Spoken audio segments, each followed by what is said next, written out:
Assalamu alaykum do'stlar, yaxshimisizlar? Men Ayşemgül muallim. Bu videoda men sizlarga german tilidagi harflar to'g'riliq qisqacha tushuncha beraman. German tili Germaniya, Avstriya, Shveysariya qatorliq bir necha davlatlarda va Belgiya, Daniya qatorliq bir necha davlatning ba'zi rayonlarida ishlatiladi. German tilida jami 30 harf bor. Ular tövandagi jadvalda ko'rganinglar german tilidagi 30 harf.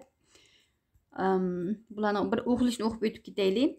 A, B, C, D, E, F, G, H, I, J, K, L, M, N, O, P, Q, R, S, T, U, V, W, X, Y, Z.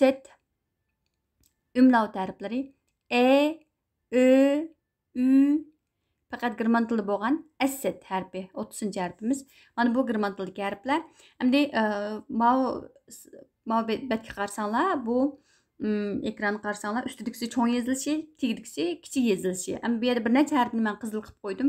Bularninki german tilidagi harf talaffuzi boshqa latin harf tillardan farqli, ya'ni. Shu bu farqini tushuntirib qo'ymoqchiman. Yani bu harflarni o'rgangan vaqtda sizlarga tushuntirib o'tish tegishli ikki nuqta bor. Uning birisi german tilidagi ba'zi harflar biroz farqli talaffuz qilindi. Ya'ni sizlar balkim burun ingliz tili yoki turk tili o'rgangan bo'lsanglar, turk tili hamda latin harflar yozildi-ku, shu ba'zi harflarning talaffuzi o'xshamaydi. Masalan, qaranglar, qizil rangli qilib qo'ygandim, o'xshamaydigan harflar, yandagi qora rangli so'zlar misol shaklida berdim. Bularning so'zlarning ma'nosini hozir bilib olishinglarning hojati yo'q, ammo talaffuzini diqqat qilib qo'ysanglar bo'ldi. Masalan, R harfi. Biz R deb bilamiz, ammo german tilida ba'zi so'zlarda G talaffuz qilindi. Masalan, Russland, Rot, Frau, Rathaus. Keyingisi Y talaffuz qilib qaranglar. Ya, yag'i, jeden Tag. Uchinchisi V ammo F talaffuz qilindi. Harfni ichida o'qigan vaqtimizda V deb o'qiymiz-ku. Masalan, Vogel, Vier, viel Glück. Q. Keyingisi 4-chi harfimiz Q. Die Qualität. Die Qualität. Yani bu sifat degan gap. Yani K talaffuz qilindi. Keyingisi qarasanglar Z. Biz Z deb bilamiz, ammo C talaffuz qilindi. Die Zeitung, die Katze. Keyingisi Y. Bu Y ba'zan I, ba'zida Y talaffuz qilindi. Das Yoga, das Handy. Undan keyin oxirgisi S. Bu ikki tal S talaffuz qilindi yoki S lam talaffuz qilindi deb bilib olsanglar bo'ldi. Masalan, der Fußball, die Straße. Yani mushu qizil rangli harflarning talaffuzi biroz farqli ekan. So'zlarning ichida mushu harflar kelgan vaqtida qanday o'qilish to'g'riliq bir o'ylanishim kerak ekan deganni bilib olsanglar bo'ldi. Endi ekran qarasanglar, qo'shma harflarning talaffuzi. Ya'ni bu deganim german tilida ba'zi 2 yoki 3 yoki 4 harf yon-yon kelgan vaqtida faqat bir lam ovoz chiqirdi. Shuni bilib olinglar. Ya'ni bir başdan ko'rib o'tib ketaylik mencha. I bilan E bir kelgan vaqtida I, ya'ni so'zabroq I o'qilsizlar. Die Biene, hara. E bilan U birga kelgan vaqtda Au, das Auto, mashina.